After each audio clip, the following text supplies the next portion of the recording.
We're here at a Friday morning at a very special place, and I've been looking very much forward to this day. And right beside me here, a great gentleman is sitting, the American ambassador to Denmark. It's Rufus Gifford, and a very good morning to you, Rufus. Good morning, Robin. It's a pleasure to have you here. Thank you very much. And we've just been sitting having a right good time the last 10 minutes. Have a little cup of coffee, and Mr. Alistair Thompson is over here, the press officer, and everything is going quite well. Yes, absolutely. It is a lovely way to start a Friday. I would say, what a beautiful cake. Hey. Yes, indeed. Yes, indeed. The American Embassy's finest. So, yeah, we're on that one. Yeah. We're on that one. And good chocolate cake. So that's fantastic. And during the next hour, Rufus, we're going to have a fantastic time together talking about you and your experiences here in Denmark. Yeah. Well, it's been a wonderful 3 years, so I look forward to it very much. And but before we're coming to that, we're going to take our listeners all the way back in time to say, little Rufus, as we say, where were you born? I'm from I'm from Boston, Massachusetts. Mm-hmm. So I grew up. That's where I was born. I grew up in a town about 45 minutes north of Boston, called Manchester by the Sea, Massachusetts. A wonderful little town, and in some ways, it reminds me a little bit of the north coast of Copenhagen, where I live right now in Skoshul in Charlottenlund. I wake up and watch the sunrise over the Østen every morning, and it reminds me actually a little bit of the town that I grew up in, which is obviously, hence the name, Manchester by the Sea, obviously right on the ocean. So it reminds me a little bit, sort of old fishing villages and stuff. So it feels a little bit like home for me, where I live right now. And your family, your mom and dad and you, and how many, do you have any siblings? Yep. So my dad was a banker. Mm-hmm. My mom and dad they're still married. They actually just celebrated, amazingly enough, I think their 52nd wedding anniversary, which is incredible. Getting on. Yeah, I know. I have 52 years. That is long. And then I have 3 brothers and sisters. I have an older sister, an older brother, and a younger sister. So I'm third of 4. I have 7 nieces and nephews, and all of them, they all live in the greater Boston area. So they all live around Boston. I was the only one who ever moved away from home after university. And so, now I find myself in Denmark. So fantastic. Yeah. And how was your childhood, shall we say? What were your interests when you were a boy? Yeah, it's what I would describe myself as actually very different than I am now. I was very much an introvert. So I was quite shy. The idea of, when I was sort of 8 years old, 10 years old, 12 years old, the idea of giving a speech to thousands of people, which is what I do every week now, would have been the most terrifying thing. I was somewhat insecure. I was a quite nervous young person, and really trying to find his own way, trying to figure out who he was meant to be in the world. And that of course, I mean, I think so many young people are like that.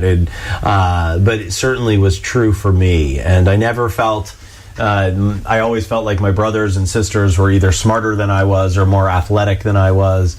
And so I wouldn't say I had an absolutely wonderful childhood in so many ways, because my parents, I grew up in a wonderful home, and my parents were lovely, wonderful people. But, still where it was challenged, I still had my own challenges as well, which partially having to do with my sexuality, of course, which has been discussed.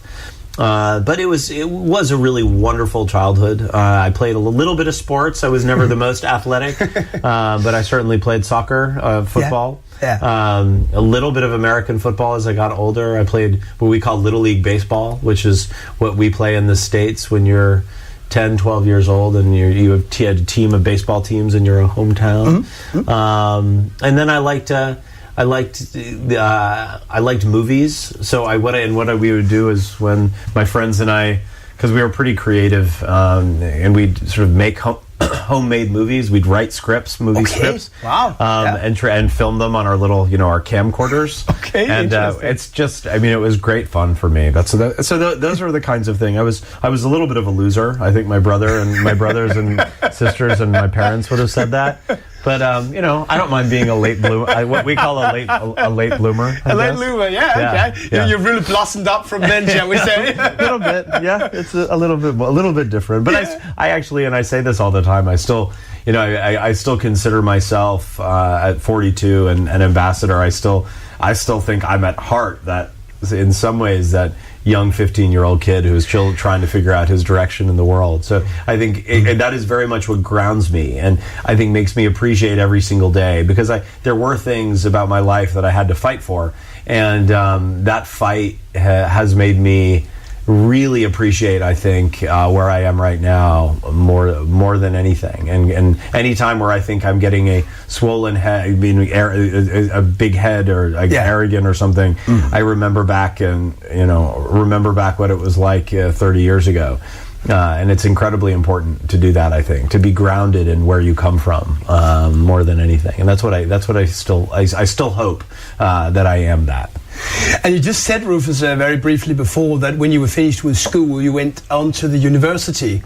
Yes. Was that always a thing you've dreamt about, or was that just something running in the family that you should go on and have quite a good education? Yes, I was. So I did something slightly different, actually, even when I was younger. So I went to boarding school, actually. So it meant that I left home when I was 15. Unlike all three of my brothers and sisters, stayed and went to school close to home, but I went to high school in New Hampshire. Okay.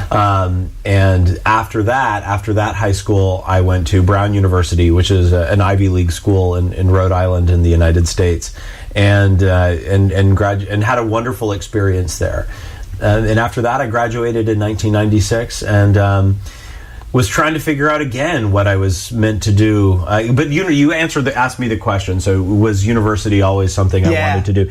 It was, yes. It was expected of me, I would say. That in my family, all of us go to university, and my dad certainly, it was the next thing for me to do. I think there was no other alternative. But it was where I wanted to go to university that was important. What did I want to focus on? And Brown is a wonderful place. It allows you to kind of try different things. It doesn't have the same elements of structure that some of the other good American universities have, and it allowed me to sort of have a freedom, I think, to try different things. So I did a lot of things like acting in college, which I had done before when I was younger. But it's something that I love doing, and something that made me happy. So.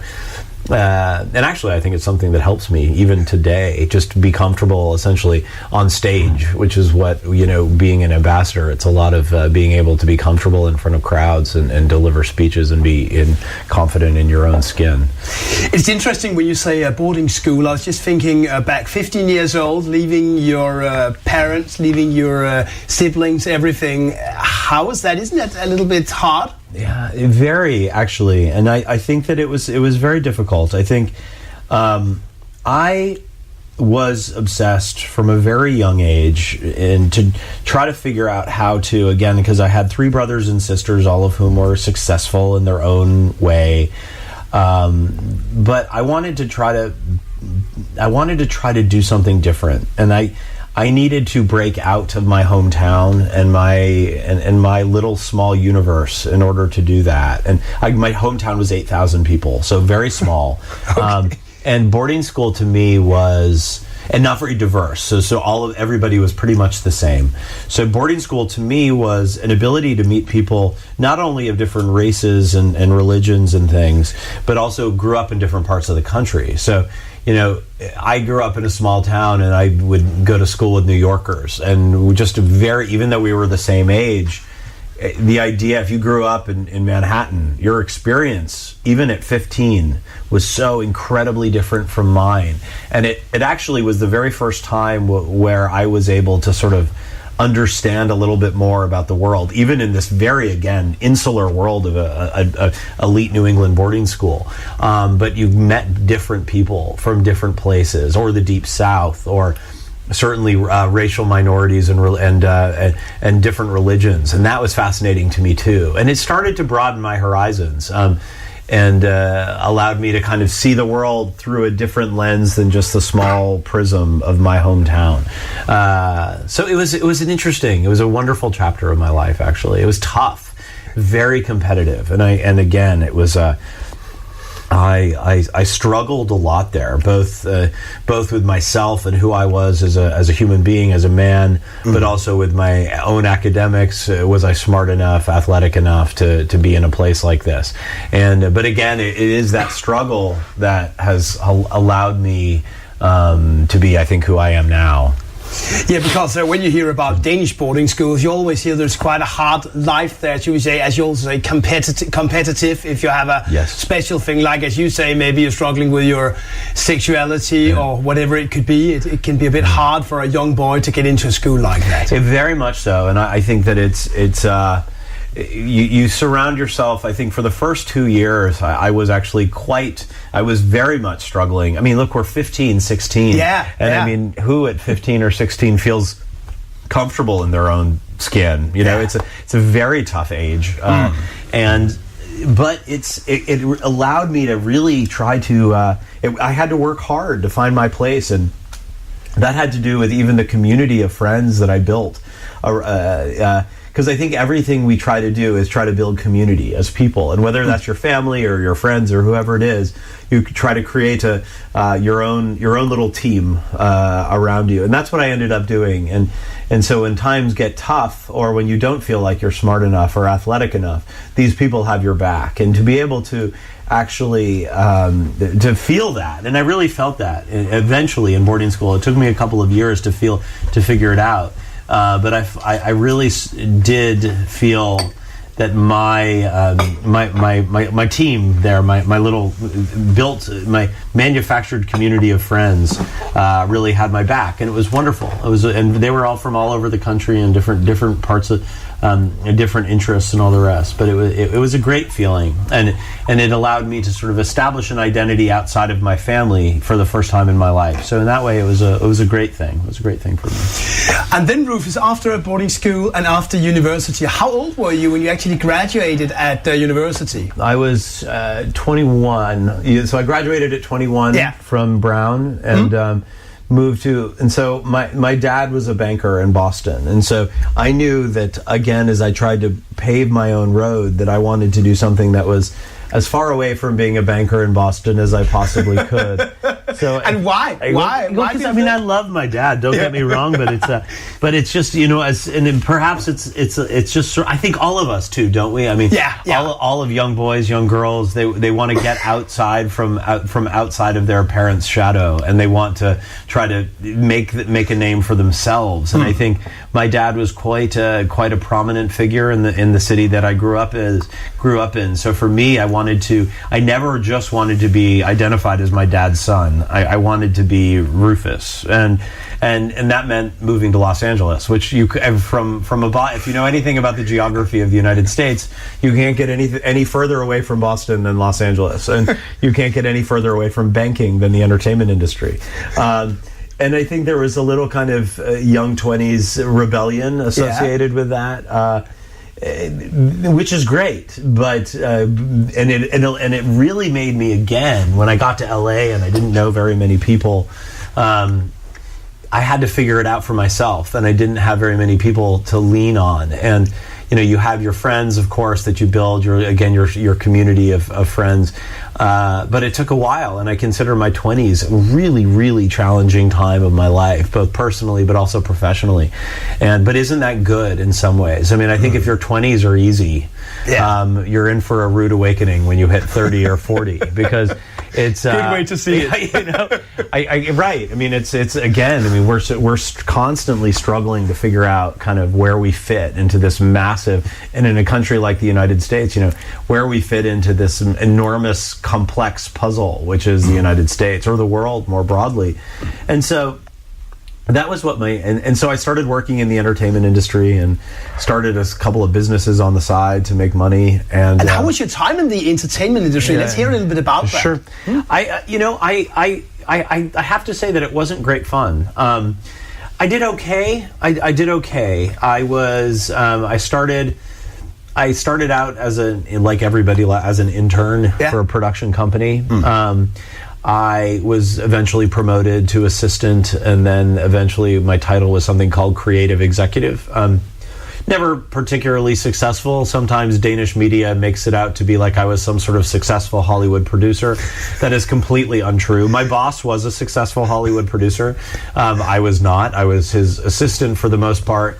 And I never made more than $40,000 a year while I worked in the entertainment industry. So I was a kid who was trying to, again, figure out what he liked to do. And I think, I moved to LA with this sense that I wanted to make lovely, amazing kind of substantive Oscar-winning movies. And I was making movies like Dr. Dolittle 2 and Garfield and Daddy Daycare. And not that there's not sort of value in those. I'm sure there are. I've gotten thanked by many parents around the world saying, I can't tell you, you've given me hours and hours of peace on a Sunday morning because my kids just stare at Garfield. And I can't say that I brought real art to the world. And my goal in moving to Los Angeles was to bring real art to the world.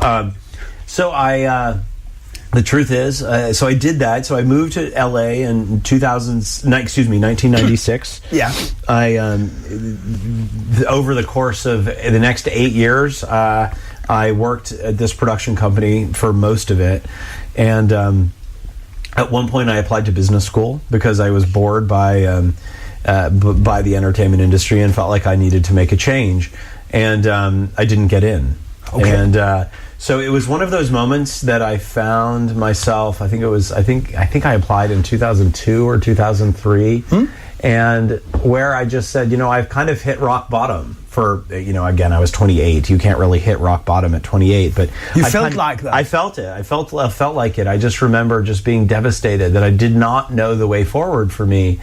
And at the same time, John Kerry's presidential campaign was starting up. And I had supported him because he was a Massachusetts senator, so he was my hometown senator. And I'd actually gone to college with his daughter, who is a good friend of mine. And have you kept in contact with her? I have, yeah, okay. Yeah.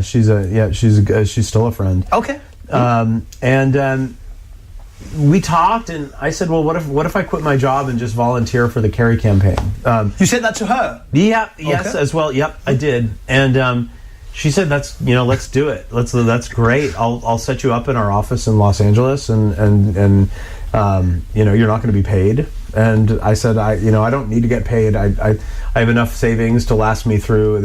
I think this was in like February of 2004, so I needed to get through the next 9 months. Yeah, until the election. Until the election, exactly. And so I called my mom and dad, and I said, look, I was 20. I would have been at the time 29.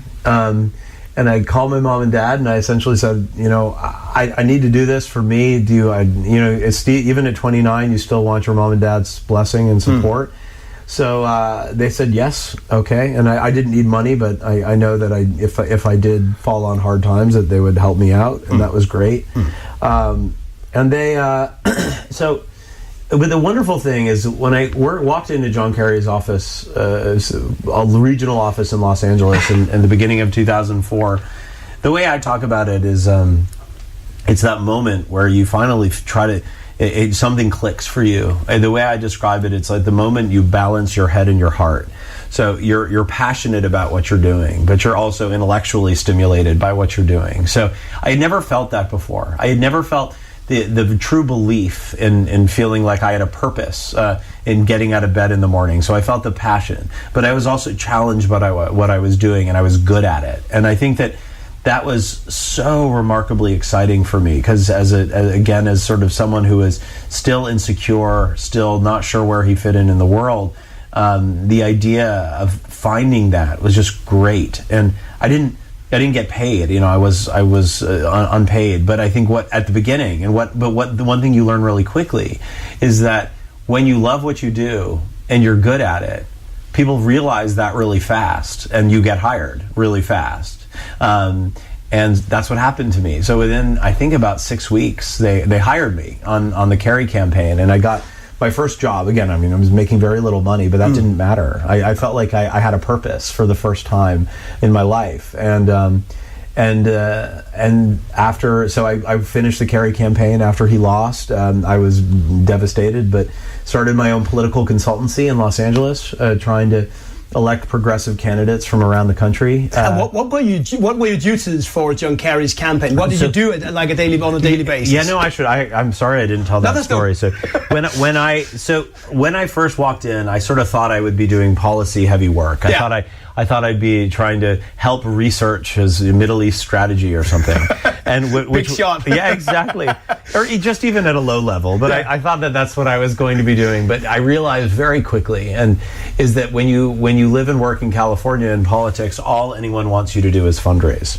Now, I've never raised a dime of money in my life. I didn't know how to do it, nor did I think I'd be any good at it.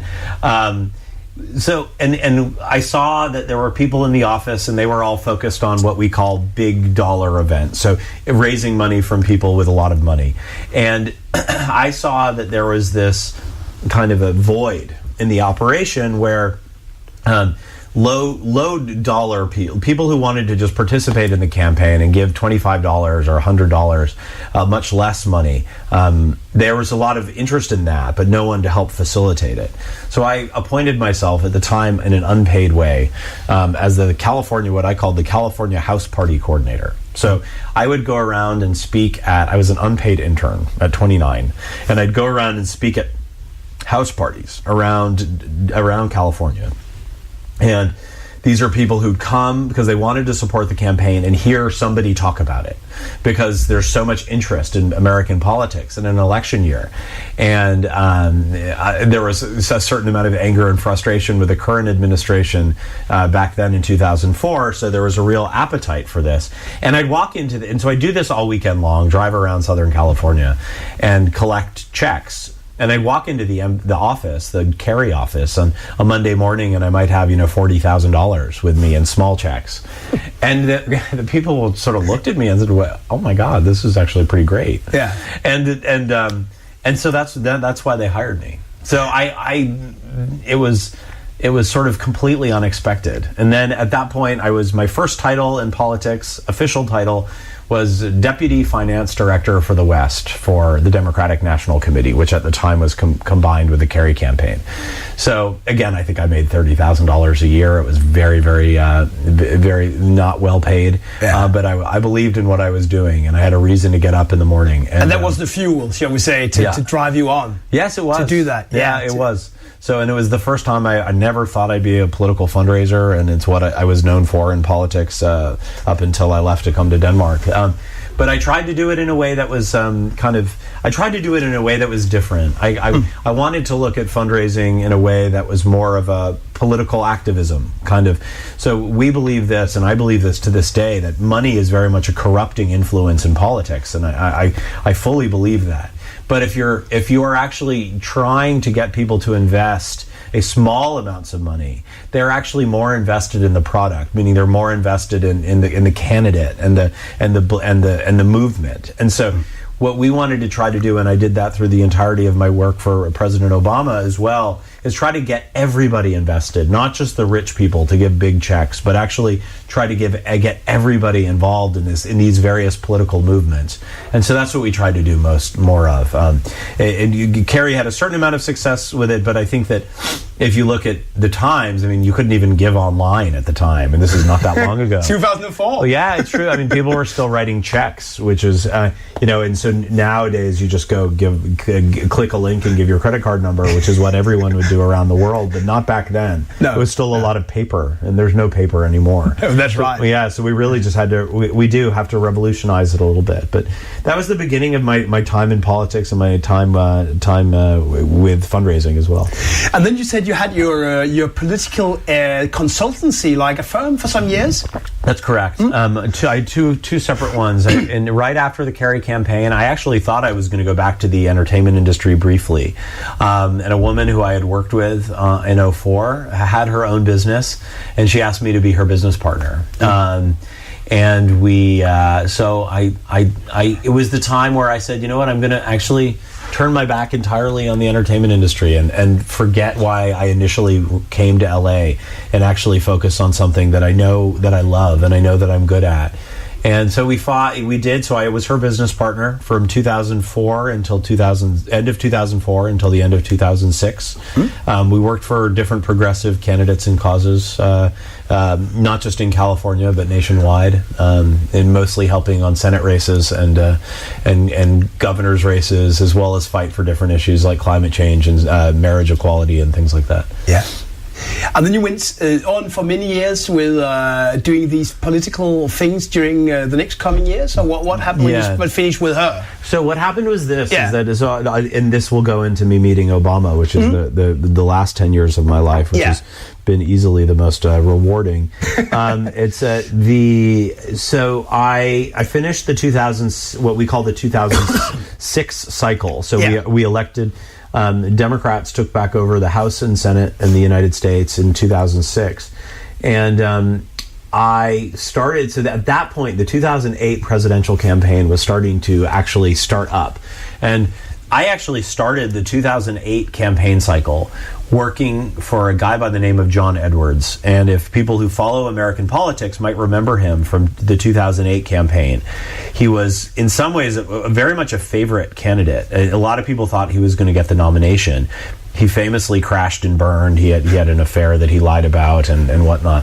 But I did one trip working for him in California, and I didn't like him at all as a person. I liked his politics actually, but I didn't like him as a person, so I quit and moved to I didn't quit at the time, but I knew I was looking for another client. Knew I was going to have to leave my business partner and start on my own.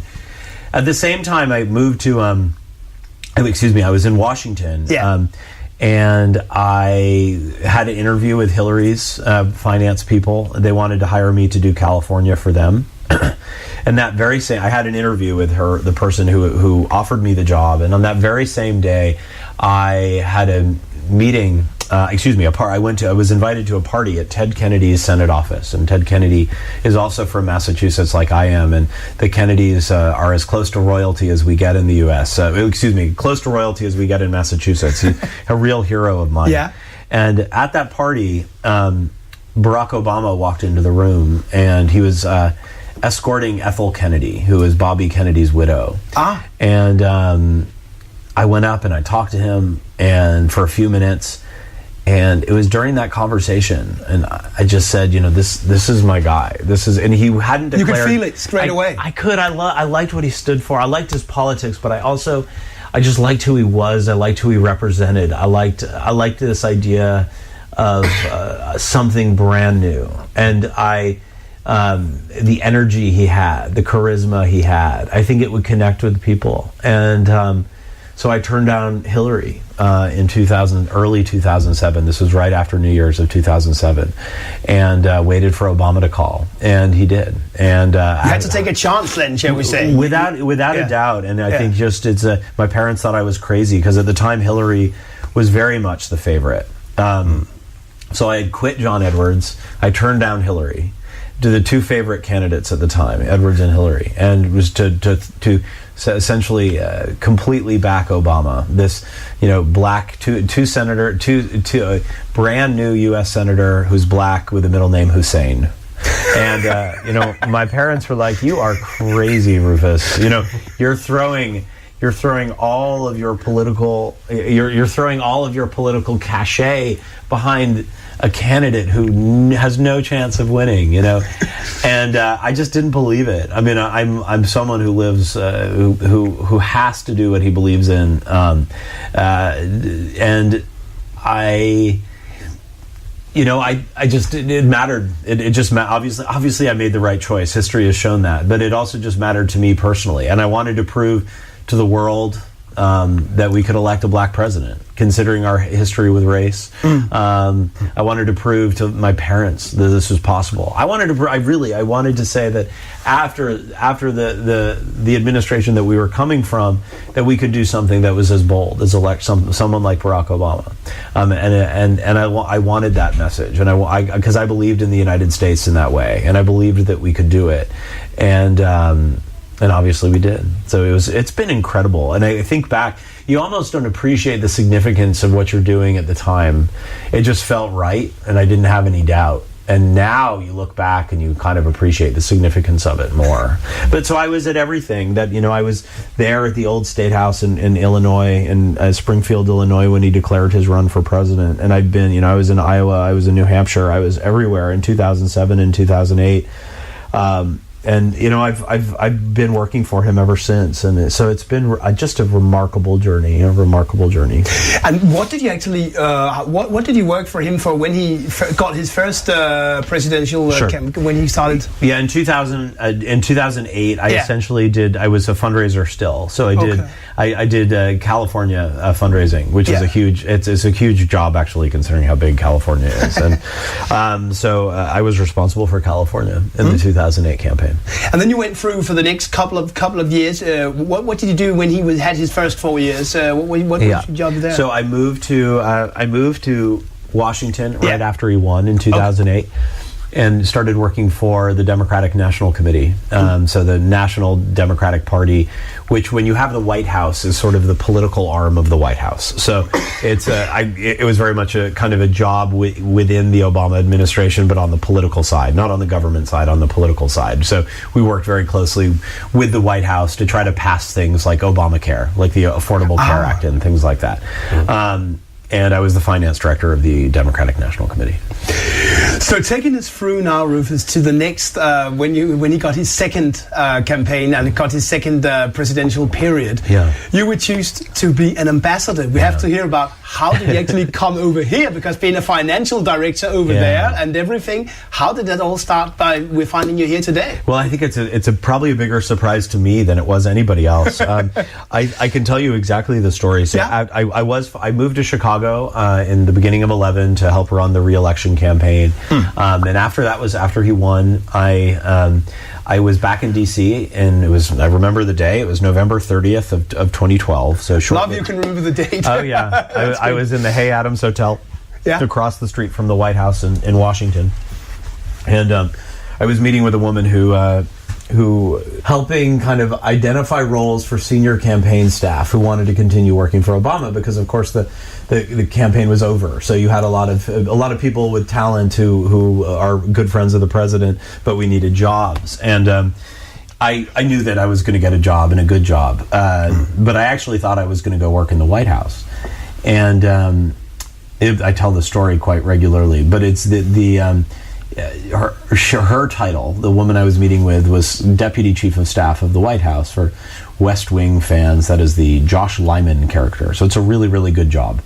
And so I wanted her job, is the truth. And so I didn't think she knew that, though. And so when she was interviewing me, she essentially said, "So what do you want to do?" Or meeting with me, I should say. It wasn't really an interview. No. She said, "What do you want to do? Because I know you want my job, but I'm not leaving. So and the president wants you to be an ambassador." Huh? And it's one of those moments that just sort of I will never, ever, ever forget, because it was so sort of, I didn't think that this was a job for me. I didn't, I was always, it's hard to explain, because I was always the guy behind the scenes, for all of the amazing speeches that you all saw Barack Obama give, in particular in 2012.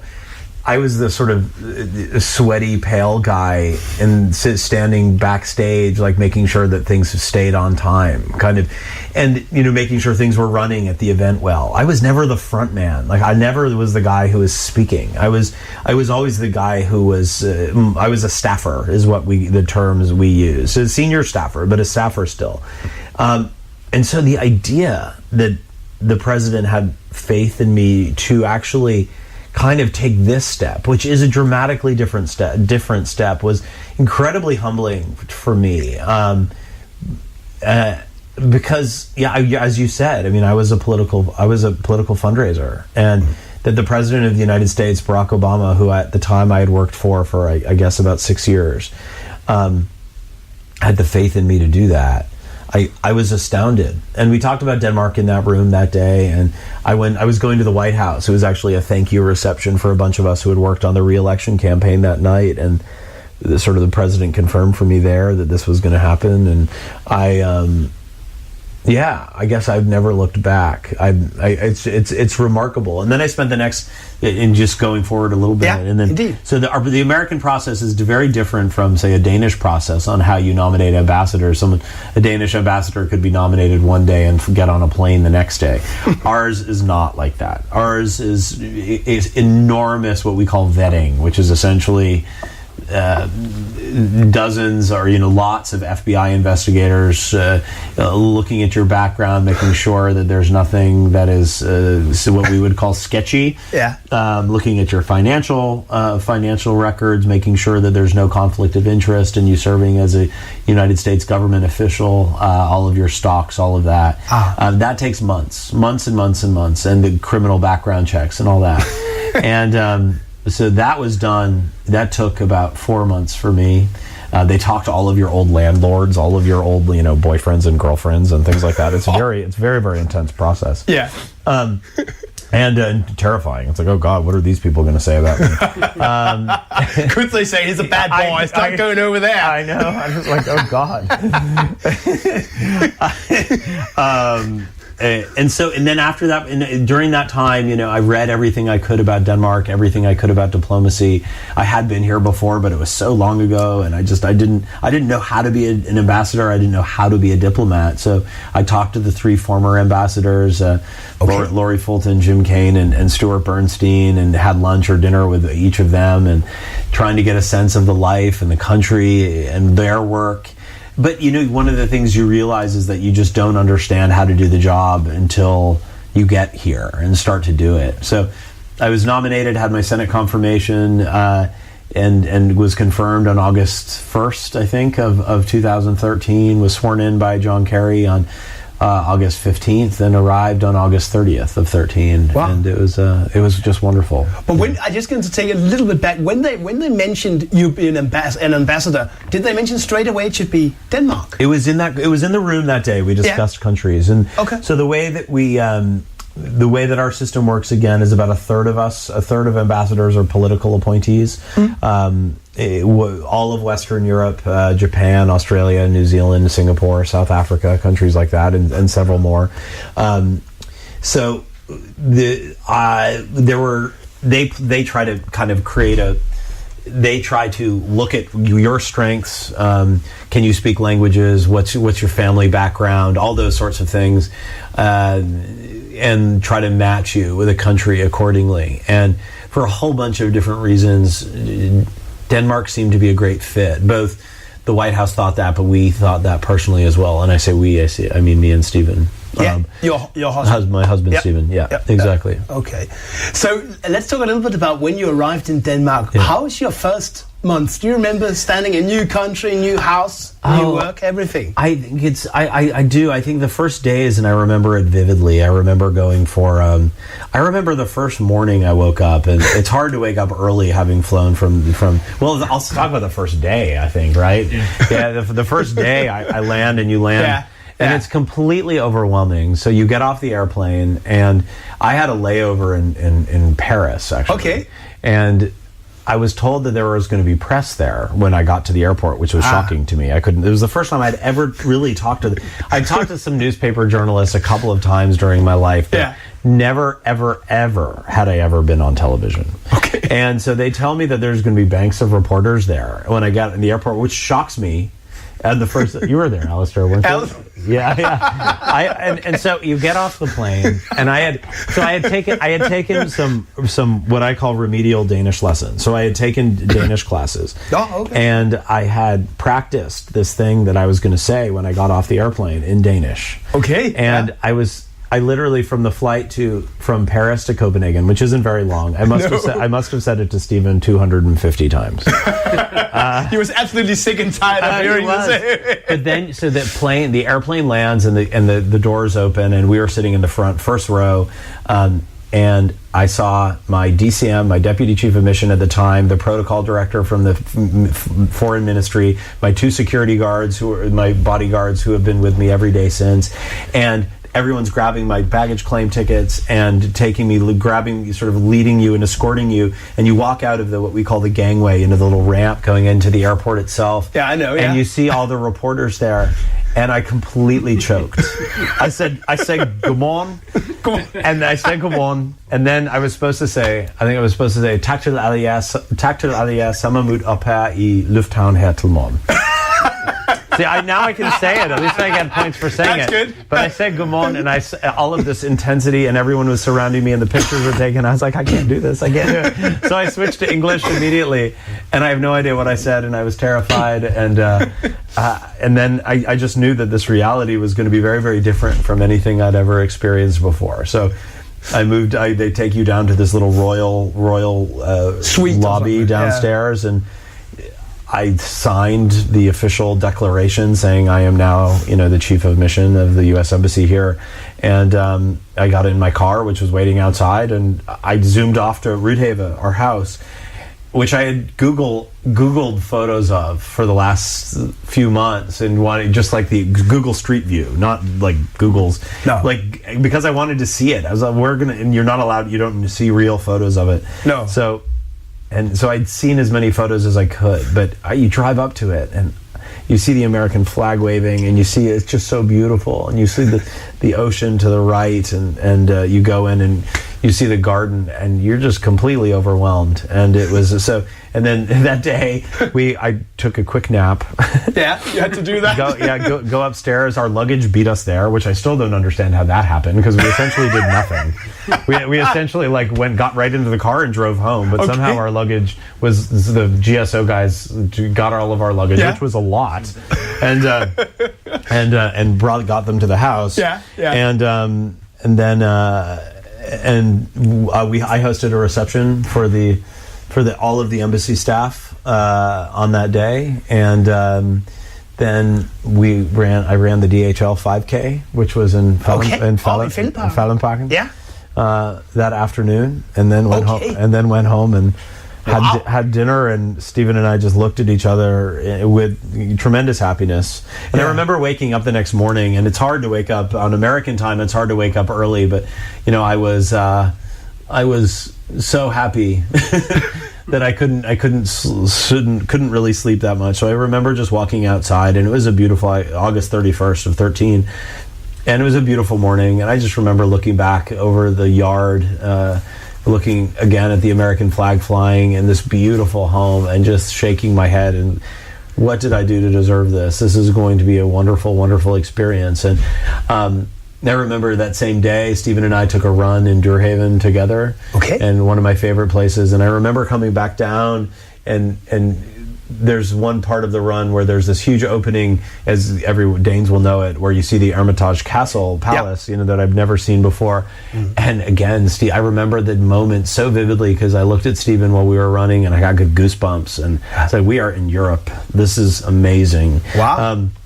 And it's just, and that same day, that same weekend again, I went to go pick up, I had to buy rent formal clothes, because I had to present my credentials to the Queen. And, it's just a different reality. You come on, the house I lived in before moving here, it's a 2-bedroom apartment in Chicago, where you could hear the garage door open while lying in bed. So it's Rudhave is a little bit different than that. Just a little bit. Just a little bit. Yeah. And also now, Rufus, how it's soon coming up to an end for your career here in Denmark. Well, we should talk about some of the big experience for you during the last years. What have you been experiencing here in Denmark that you now, when you finish off, going back to the States, will think back on and say, wow, that was maybe a big thing? It's there's so many, and it's hard to. I won't talk about all of them, but I'll talk about a few. Yeah, and I think, of course. There's no doubt. So I think I say that I was so happy and had such high expectations and knew that I was going to like it.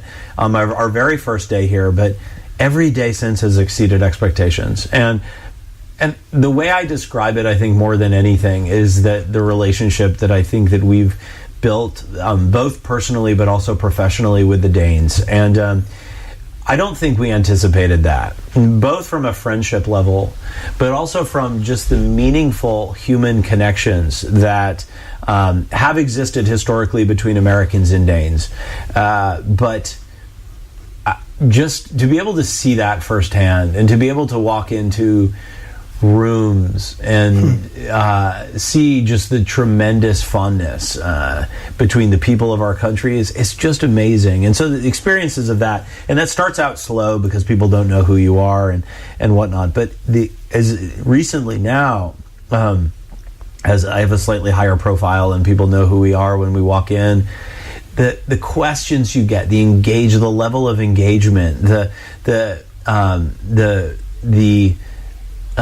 role, I think, in some ways that you have in trying to explain both American foreign policy on the one hand and American domestic policy, the American political situation, all of that, coupled with just the privilege of getting to kind of be the person who manages this amazing historical relationship between the United States and Denmark. I mean, the profound nature of that is never lost on me. So specific instances and there's a few. I think about spending the night on the ice with the Sirius Patrol in Greenland. Wow. Okay. And I think about the way that felt, which is as uncomfortable as I've ever been in my entire life, and feeling every time you exhaled, feeling the breath, the air in your breath freeze on your nose hairs. Oof. That cold. And in the middle of the night, or hearing the dogs howl because they go on dog sleds. The Sirius Patrol, the guy the Sirius Patrol guy who was with me. We got up and looked at the sky, and you saw the northern lights dancing across the sky, and you just feel so lucky to be able to have some of these experiences. And that's how I feel every day. I walk into rooms of, say, even just, taking this last couple of weeks. I was in Aarhus last week, and talking about the U.S. The goal, we did what we call a town hall meeting. And the event is oversold. There's hundreds and hundreds of people there.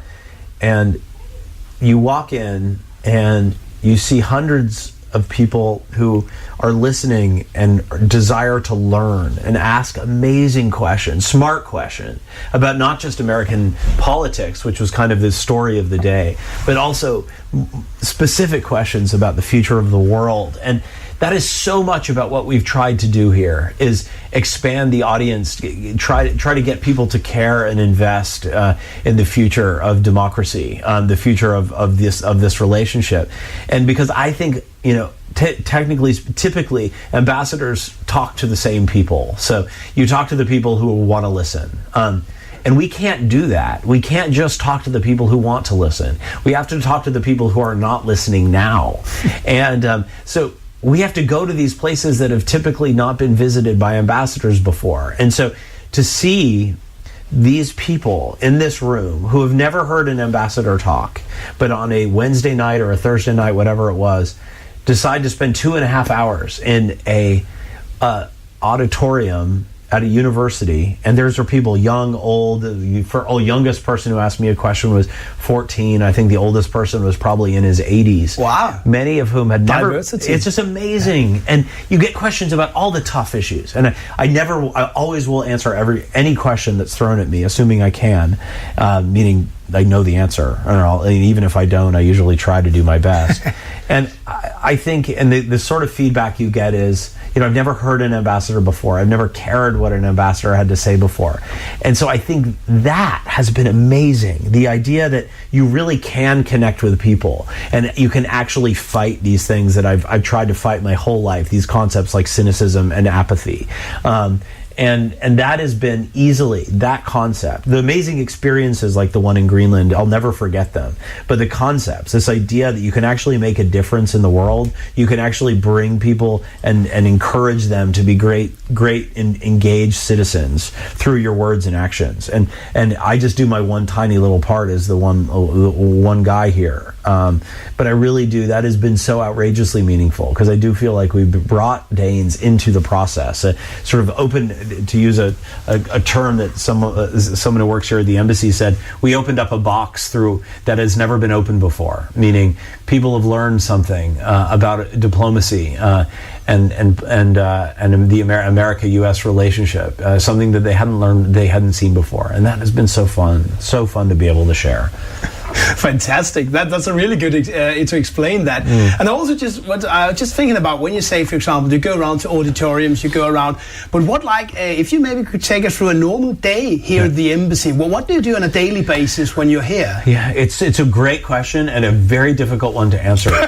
simply because what I love about it is because every day is so incredibly different. So what I typically do is, and so I'll just take a typical day. Yeah, that'd be good. A typical day would be waking up. I usually wake up 7 o'clock ish, maybe a little bit earlier than that. Not any too long lie-ins. No, unfortunately not, because I actually like the mornings. I like to see the American media headlines from the night before. So I'll spend a lot of time just reading newspapers and articles, and then I'll head to the embassy. I will get here by usually around 8:30, 8:45, and then we'll usually start with what we call a press brief, where we'll go over the Danish headlines, largely what Denmark is talking about that relates to the United States. And then my day starts, which can take me in any one of a number of different directions. I usually there's some sort of engagement with either the public or the press, so I might give a speech on international trade, or I might be talking to drive to a town and speak to gymnasium students. Maybe I'll have a démarche at the foreign ministry where I'll go engage the Danish government, and have some internal meetings. And then I always try to exercise as much as I can, and that will happen at some point during the day. And then there's usually an event at night, so either a cocktail reception or a dinner. Certain times of the year we host a lot. There are certain weeks we'll be hosting 4 or 5 events at the residence. Okay, breakfast, lunches, dinners, and we love that. We love that as well. So, but the most wonderful thing is that, whether it's trade or climate change or diversity or military issues, NATO, and the Arctic, anything having to do with U.S. domestic policy and politics, the issues that we get to discuss is one really challenging, because they expect the Danish public expects you to know a little bit about everything. You don't have to be an expert. They expect you to know a little bit about everything. So I have to be on my toes, because I like to put myself out there. I like to be very open in public, and so I want to take questions that are on people's minds. So I feel like I have to be very well read, meaning I have to know what's going on every single day, because at any point I could get a question about Iran, or I could get a question about gun violence in the U.S., or I could get a question on climate change, or I could get a question on Putin. And I have to be able to answer all of them, and that's great fun. That's great fun to be able to have that. I think really truly that privilege. When you go around in Denmark, meeting so many interesting people, I mean, you meet so many Danish people. Have you made some, shall we say, real Danish friends? Don't misunderstand me, but I mean, yeah. No, the answer is absolutely. Yeah. I think, and that is wonderful. When we got married here. This is probably the best way to answer that question. We got married here last year, and I think the people you invite to your wedding, we only wanted to invite good friends to our wedding, not people. We wanted to be very comfortable and just to surround us with the people we knew and loved. And of those groups, we had about 150 people, 100 of which are American, but 50 of them were Danes. Okay. So that speaks to the true profound friendships that we built here over the years. And that is, again, I think I go back to this, that has been the biggest surprise. We've really wanted to throw ourselves into Danish culture when we first moved here, and to experience the traditions and meet the people and go get out from behind our desks and actually go to the Danish homes and experience hygge, go to the julefrokost and the påskefrokost and the St. Hans aftens and all of those, and sing the songs and drink the snaps and eat the frikadeller. I think it's actually really important, and it's made me better at my job, without a doubt, but it's also allowed us to build these outrageously meaningful friendships, because as you know, as an ambassador, especially when you first get here, you're almost guarded, because there's certainly people out there who just want you to be around because of your title. And I'm not interested in being friends with those people. I will work with those people, meaning I will do professional, I'll engage with them professionally, but they're not the people I want to have over for Thanksgiving dinner. You know, when we talk about the real friendships, you start to learn the people who are who appreciate you for, you know, as Rufus and not just as the ambassador. And maybe you meet them because you're the ambassador, but you get to understand who the people who are interested in knowing and getting to know you as a person, and that's been just a wonderful thing too. That's really a lovely thing. And how have you felt about the Danish people's personality? Because when I see Americans like meeting you and your lovely guy outside, Billy, and everything, it's just so nice. Hello, gentlemen, welcome, come inside. I love the openness of the American people. I love that as a Danish guy. We are, you know, it's funny. I think that, so I do think we're open. I do, but you know, it's hard to generalize us. So I grew up in Boston, as we talked about, and which is not the South. Like the South is much more. I mean, they'll invite the mailman in for dinner, whereas where I grew up, it is a little bit more closed, and meaning I would never invite the mailman in for dinner. That would be weird.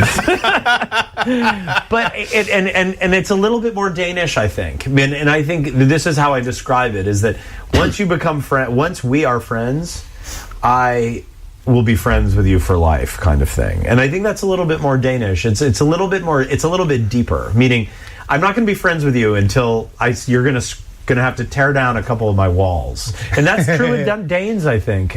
You know, because as I said, even when I came into this job, I was guarded at first because I wasn't sure whether or not you wanted to get to know me or you wanted to get to know the ambassador. And I think that's how it is with Danes, I think. And you actually have to sort of scratch below the surface, and when you invest in the people, then I think you build long-lasting friendships. And actually, it's culturally quite similar to where I grew up. So even though I think, yes, we are open and whatnot, and I am that way,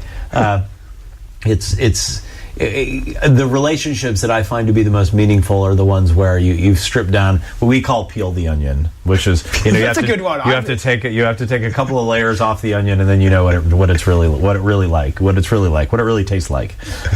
We've just a little bit earlier also been speaking about your husband Stephen. Yes. Just a few words about him as well, so we don't forget him if you play this interview for him. Yes, exactly. I would be ashamed about that. Exactly. No, I mean, it truly, I could never do this job without Stephen. It's he's not only is he my heart and soul, which of course he is, but he's actually an important part. The funny part is, and not many people know this, he is a very important reason as to why we are in Denmark in some ways, because when I met him, I was doing the political work for the president. He was actually working at the State Department, which is where our foreign ministry, because he was the polar bear policy expert for the U.S. government. And he did a lot of work with Denmark and Greenland because he did a lot of work with the Arctic Council. So in some ways he was working with I remember him traveling here for various meetings in Copenhagen and stuff when we first met. So the Greenland piece, the Arctic piece, just kind of also made sense, so he could continue to do some of his Arctic policy work while we're here. He is a veterinarian by training, meaning he's a dog and cat vet, and he was a small town vet for a lot of his life. But now he has gone back and done that work through a couple of summers that we've been here. But mostly he loves it here as much as I do. He's had built amazing relationships with Danes, and I know he's as sad to leave as I am. So big hello to him, will you say as well, here from the place. Yes. And when you say you're sad to leave, we just have to bring that up just in the last couple of minutes. It's soon you're heading out of Denmark. What after this big job, Rufus? I had to ask you that. Okay? That's the big question right now. The truth is, I don't know. No. Is the answer. I don't know how much long. I don't know how much longer I'll be here. It could be I may be leaving in 3 months when the new president's sworn in. I will be here at least until January 20th. Probably a little bit longer than that. I hope to be here till next summer. But as they say, I serve at the pleasure of the president. That is what someone like me does. And on January 21st, whoever our president is will determine whether or not it is a pleasure to have me serving any longer. So we will see. I hope so. It'll be a very sad day when we leave. There's no doubt. It's just been a wonderful experience. and you will keep in contact with Denmark. Shall we say, come back for some holidays? Without a doubt, I think one of the things I know, I don't know what I'll be doing a year from now, but I do know that whatever that is, I will maintain a relationship with Denmark that will be meaningful. And whether that is board work with the various organizations that we're doing here, of course we'll have our friends, so we'll come back for social reasons. But it'll be more profound than that. Denmark has touched our hearts in a way, personally, in a way that is that it will leave a lasting impression, and you can't take that away from us. And so we will be, a lot of places I go in Denmark, people will say that we are part Danish now, and that's a great honor and privilege, and one that I don't take lightly, and one that's not going away anytime soon. And Rufus, I would say, what an absolute privilege to meet you the last hour, and so feeling your positive spirit and what you've done for everything here in Denmark. Thank you, Robin. It's a great pleasure to be on your show. Thanks for thinking about us. And I hope we'll meet again. I'll come and see you in Boston. I hope so too. Best of luck, Rufus. Thank you so much. Bye-bye.